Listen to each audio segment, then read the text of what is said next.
When the soul begins to hear the call of return, a profound shift occurs within the consciousness.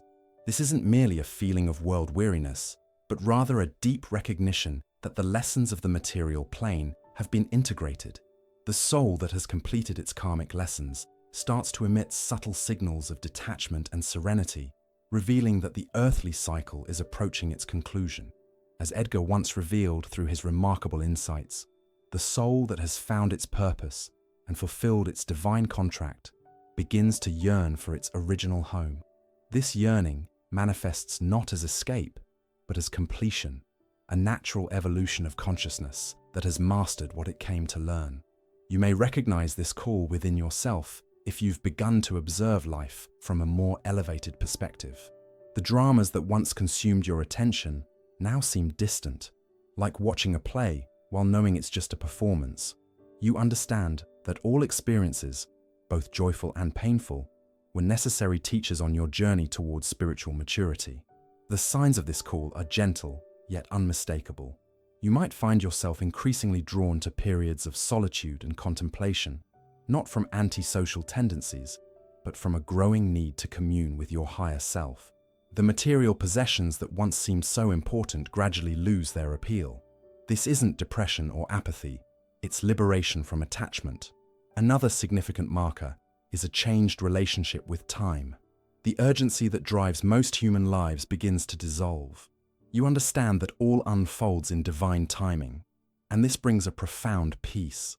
The future no longer appears as something to plan for or worry about, but simply as the natural unfolding of consciousness. Those hearing the call of return often experience synchronicities with increasing frequency.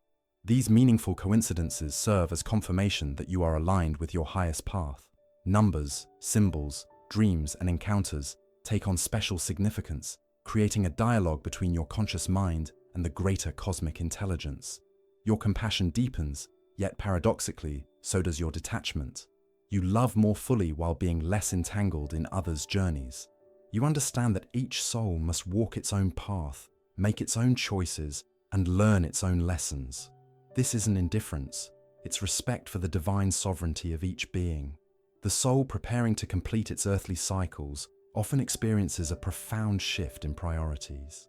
The pursuits of wealth, status, and recognition that drive much of human activity begin to seem like children's games, meaningful in their context, but ultimately not the purpose of existence. Instead, values like truth, compassion, and spiritual awareness take precedence. Perhaps most tellingly, there arises a deep inner knowing that you are completing a long journey. This isn't based on wishful thinking or spiritual bypassing, but emerges from the core of your being, a recognition that you've fulfilled what you came to accomplish. This knowing brings neither pride nor complacency, but rather humble gratitude for the opportunity to have experienced the earthly realm in all its complexity. Those hearing the call of return begin to experience a dissolving of fear, particularly the fear of death. The transition between physical states no longer appears as an ending, but as a doorway. This isn't denial of death's reality, but transcendence of its apparent finality. The soul knows that consciousness continues, evolves, and expands beyond physical form. You may notice an increasing ability to witness your own thoughts and emotions without being controlled by them. This witness consciousness is a hallmark of spiritual maturity, the ability to observe the mind's activities without identifying with them. This creates a spaciousness within, where wisdom can flourish. The soul nearing completion often experiences moments of profound unity consciousness, brief glimpses where the illusion of separation falls away completely, revealing the interconnected nature of all existence. These moments may come during meditation, in nature, or even during ordinary activities when the mind becomes still.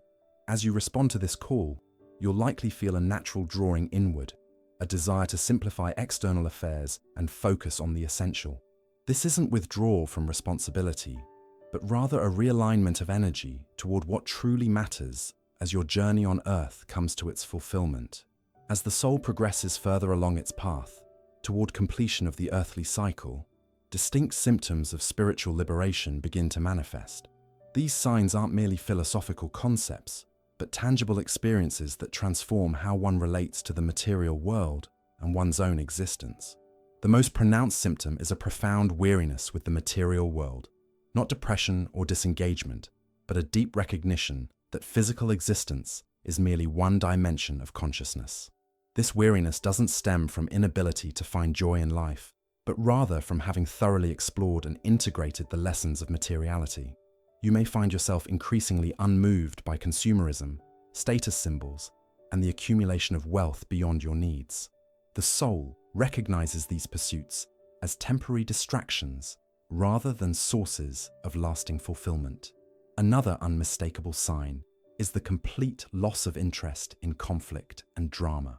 The competitive struggles, interpersonal tensions, and power dynamics that consume most human attention begin to appear increasingly irrelevant. You no longer feel compelled to defend your position, prove yourself right, or engage in battles of ego. This isn't surrender or passivity. It's the recognition that such conflicts are ultimately meaningless in the greater journey of consciousness. The liberated soul develops an intense yearning for inner silence. External noise, both literal and figurative, becomes increasingly distracting and draining. You may find yourself naturally gravitating toward quieter environments, spending more time in nature, or developing a deeper meditation practice. This isn't escapism, but recognition that within silence lies the doorway to higher awareness. The constant chatter of the mind gradually subsides, revealing the spacious awareness that has always been your true nature. Time perception undergoes a significant shift as spiritual liberation progresses. The linear conception of time begins to dissolve, replaced by an experiential understanding of the eternal present. Past and future lose their grip on consciousness, appearing more like mental constructs than ultimate realities. This shift isn't intellectual, but lived. Moments of timelessness become increasingly common, where you exist fully in the now, without the usual mental projections forward and backward.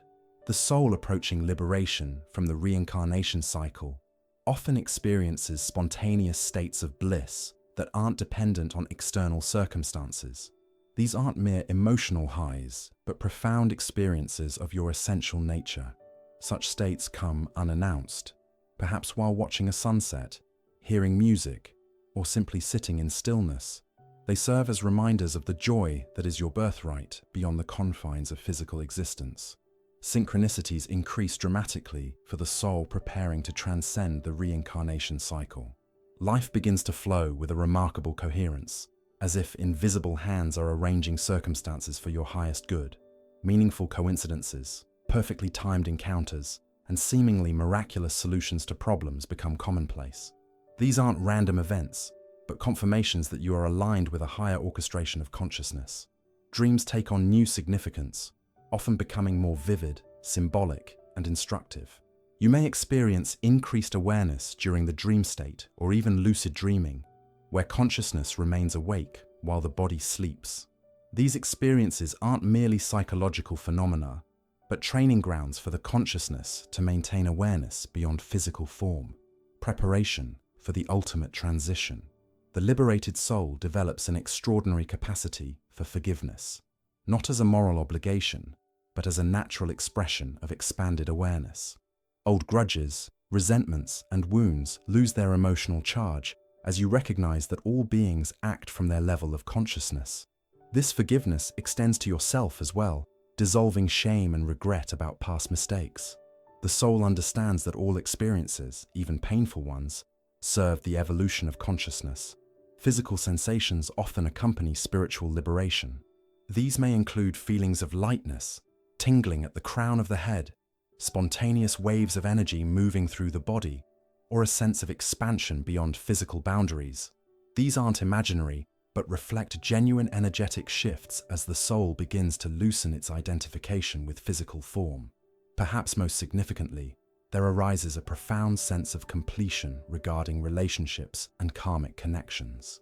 You may feel drawn to resolve old conflicts, express gratitude to significant people in your life, or simply achieve emotional closure in important relationships. This isn't mere psychological housekeeping. but the soul's recognition that its interpersonal lessons have been learned and integrated. The spiritually liberated being naturally embodies presence. When people interact with you, they often feel truly seen and heard, perhaps for the first time. This presence isn't a technique, but the natural expression of consciousness that is no longer constantly projected into past and future. This quality often draws others to you, not for what you can give them materially, but for the spaciousness and acceptance you offer. As attachment to outcomes diminishes, a profound trust in the unfolding of life emerges. This isn't passive resignation, but active surrender to a wisdom greater than the personal will. You discover that when the tight grip of control relaxes, life flows with remarkable grace and intelligence. This trust becomes unshakable as you repeatedly witness how apparent setbacks ultimately serve your highest evolution. The soul, preparing for liberation, experiences decreasing identification with physical form. The body is recognized and respected as a temporary vehicle rather than the foundation of identity. This shift doesn't diminish care for physical well-being, but places it in proper perspective. Health practices become expressions of gratitude for the body's service rather than attempts to preserve identity indefinitely. As the soul approaches its final liberation from the wheel of rebirth, a profound recognition of unity becomes the dominant experience of consciousness. This isn't merely an intellectual understanding, but a lived reality that transforms every aspect of perception and being. The soul, ready to transcend earthly cycles, begins to experience an unshakable connection with all that exists, perceiving life as a singular expression of the divine. This unity consciousness manifests first as a dissolution of boundaries between self and other. The strict delineation between I and you begins to soften, revealing a field of shared awareness in which all beings participate. You may find yourself spontaneously feeling others' emotions or intuitively understanding their thoughts, not as psychic phenomena, but as natural consequences of recognizing that consciousness itself is not confined to individual bodies. The recognition of unity extends beyond human relationships to encompass all life forms. Plants, animals, and even seemingly inanimate objects are perceived as expressions of the same conscious intelligence that animates you. This isn't anthropomorphism or projection, but direct perception of the living essence within all forms. A tree is no longer merely a biological entity, but a conscious presence. A mountain is no longer just geological formation, but an ancient being with its own rhythm and awareness. With this expanded perception comes a profound ecological awareness. Environmental concerns cease to be abstract political issues and become immediate, personal recognitions of harm to one's larger body. The Earth is experienced as a living system of which humans are just one component, neither superior nor separate, but integrally connected to the whole. This awareness naturally gives rise to a life lived in harmony with natural systems, not from moral obligation, but from the impossibility of harming what is recognized as oneself. Time itself is perceived differently through the lens of unity consciousness. Rather than a linear progression from past to future, time appears as an eternal present in which all possibilities exist simultaneously. This isn't a rejection of sequential experience, but the recognition of a deeper dimension of existence that transcends temporal limitations. You begin to sense that what we call past lives are not truly past, but concurrent expressions of a multidimensional soul, exploring various facets of existence. The recognition of unity dissolves the fear of death completely. Death is understood not as an ending, but as a transition within an unbroken field of consciousness. Just as a wave returns to the ocean without ceasing to exist, individual awareness returns to universal awareness without loss of being. This understanding isn't based on faith or hope, but on direct recognition of your eternal nature beyond physical form. In unity consciousness, every experience is recognized as sacred, not just conventionally spiritual moments, but all aspects of human existence. Eating, working, relating, even conflict and challenge are all perceived as the divine experiencing itself through myriad forms and circumstances.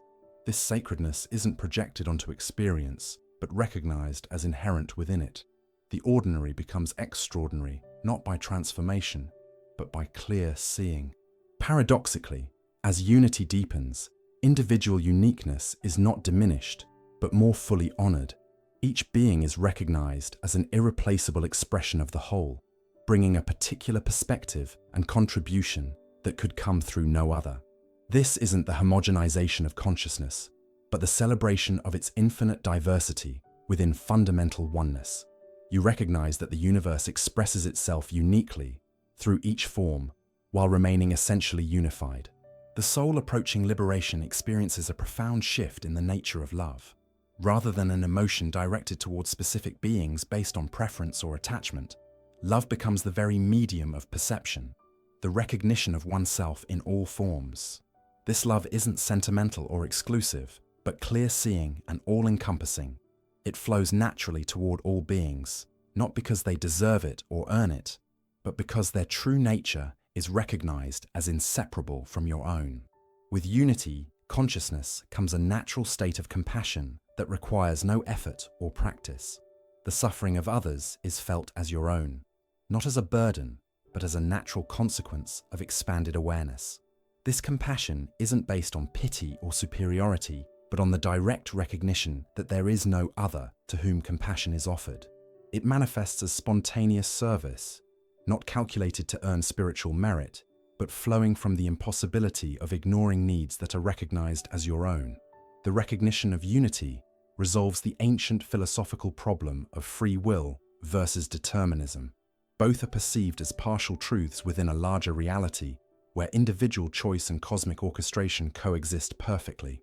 Each being makes authentic choices, while simultaneously participating in a greater intelligence that guides all toward optimal evolution. This isn't fatalism, but the recognition that personal will is most effective when aligned with the greater movement of consciousness. In unity consciousness, religious and spiritual traditions are seen in a new light.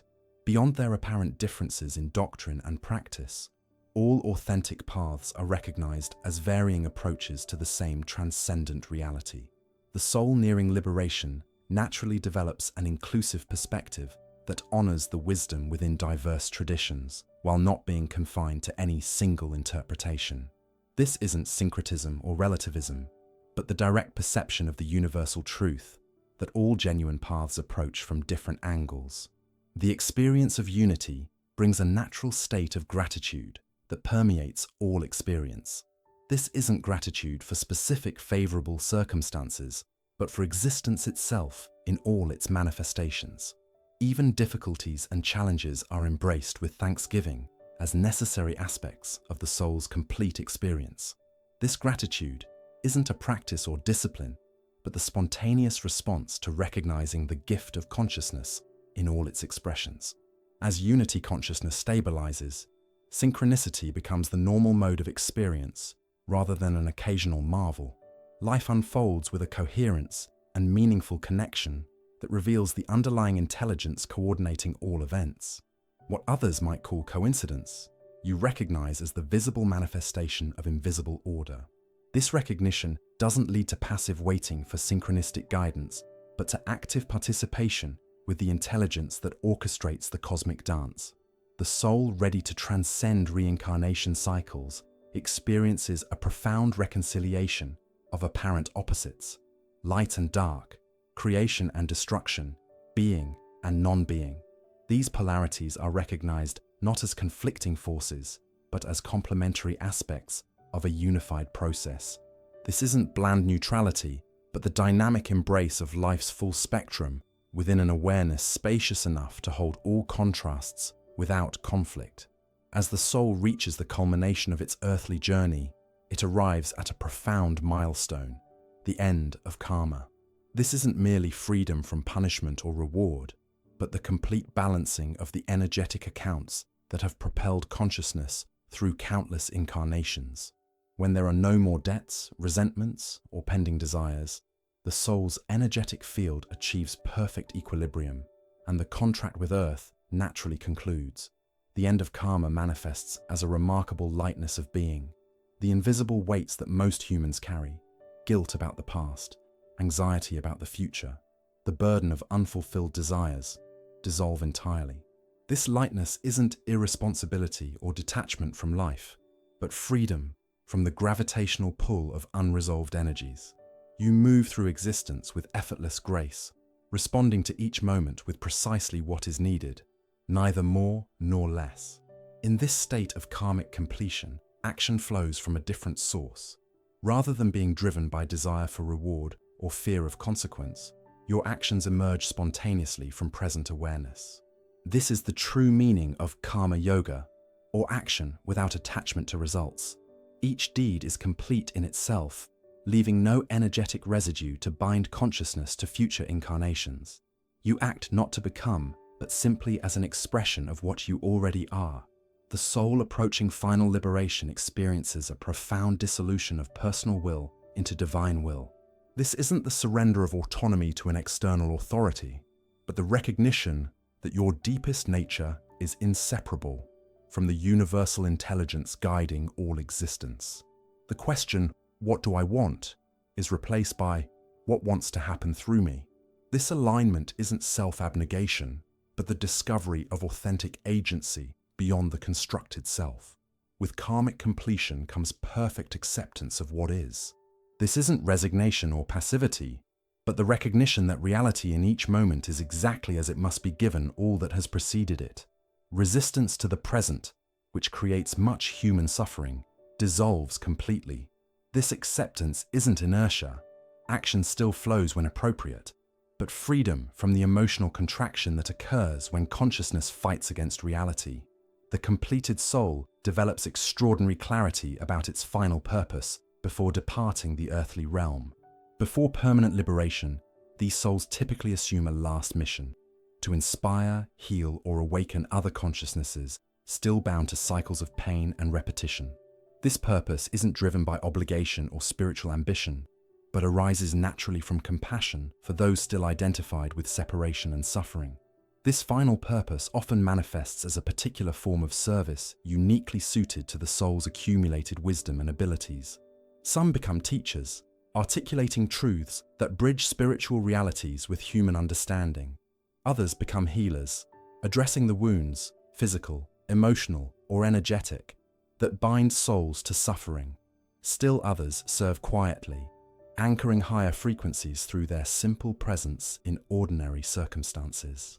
The soul, completing its final incarnation, often exhibits remarkable freedom from cultural conditioning. Social norms, conventional beliefs, and collective agreements about reality are recognized as useful but ultimately arbitrary constructs. This doesn't manifest as rebellion or nonconformity for its own sake, but as the simple inability to be confined by perspectives recognized as partial and temporary. Such beings often appear simultaneously ordinary and extraordinary, fully engaged with human life yet not defined by its typical limitations. With the end of karma comes complete healing of the past. Ancient wounds from this and other lifetimes resolve not through processing or therapy, but through the recognition of their ultimate insubstantiality.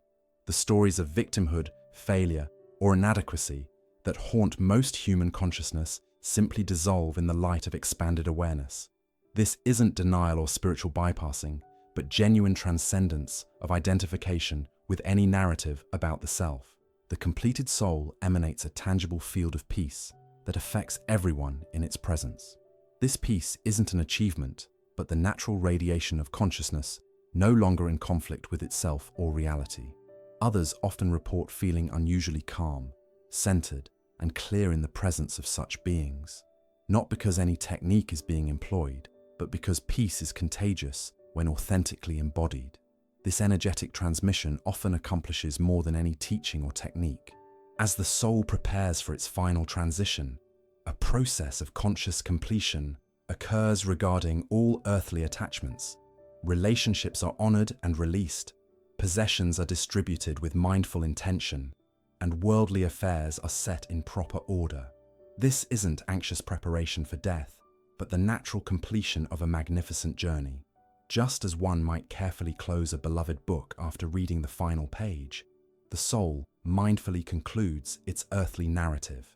In the final stages before liberation, many souls experience a phenomenon known as the quickening, an acceleration of spiritual unfoldment, where remaining lessons and realizations occur with extraordinary speed and intensity. What might once have taken years or even lifetimes to integrate may happen in moments. This acceleration isn't rushed or forced, but the natural consequence of consciousness prepared to absorb truth directly, without the usual filters and resistances. The soul, at the end of its karmic journey, often experiences moments of complete dissolution of individual identity, even while still embodied. These aren't dissociative episodes, but glimpses of the consciousness state that will become permanent after physical transition, complete integration with universal awareness. During these experiences, which might last seconds or hours, there is no separate self-experiencing unity, only unity experiencing itself through a particular focal point. In the consciousness of the completed soul, death is recognized not merely intellectually, but experientially as an illusion. Not that physical transition doesn't occur, but that nothing essential is lost in the process. This recognition brings extraordinary peace and even anticipation for the final transition, not as escape from life, but as graduation from a completed curriculum. The fear that grips most human hearts when contemplating mortality is utterly absent. The soul, finishing its final incarnation, often exhibits a quality of timelessness. While still engaging with the world of schedules, appointments, and sequential events, there is simultaneous participation in an eternal dimension where all unfolds in perfect timing. This dual awareness allows for both practical functioning in the world and complete freedom from anxiety about time. Past and future are honored as aspects of the human experience while being recognized as constructs within a larger, timeless reality. As karma resolves completely, the soul naturally completes the process of forgiveness, not as a practice or discipline, but as the inevitable consequence of expanded perspective. All beings, including those who cause the greatest harm, are recognized as having played necessary roles in the soul's evolution. This forgiveness extends equally to oneself, dissolving any remaining shame, guilt, or self-judgment about one's journey. Nothing could have been different, and everything served the ultimate awakening. The final transition of a liberated soul, what we call death, differs qualitatively from ordinary death. Rather than being propelled by karma into another incarnation, the consciousness merges consciously with its source. This isn't annihilation, but expansion beyond all limitations. The drop returns to the ocean, maintaining its essential nature while transcending its temporary boundaries. This transition isn't the end of experience, but the beginning of a mode of being beyond the constraints of individualized awareness, the final fulfillment of the soul's magnificent journey. If these teachings have resonated with your spiritual journey, please take a moment to subscribe to our channel and share your experiences in the comments below. Your perspective is valuable, and this community grows stronger with each shared insight. Has your soul shown you any of these signs? Let us know which chapter spoke most deeply to you. Subscribe now for more spiritual wisdom that can illuminate your path to higher consciousness.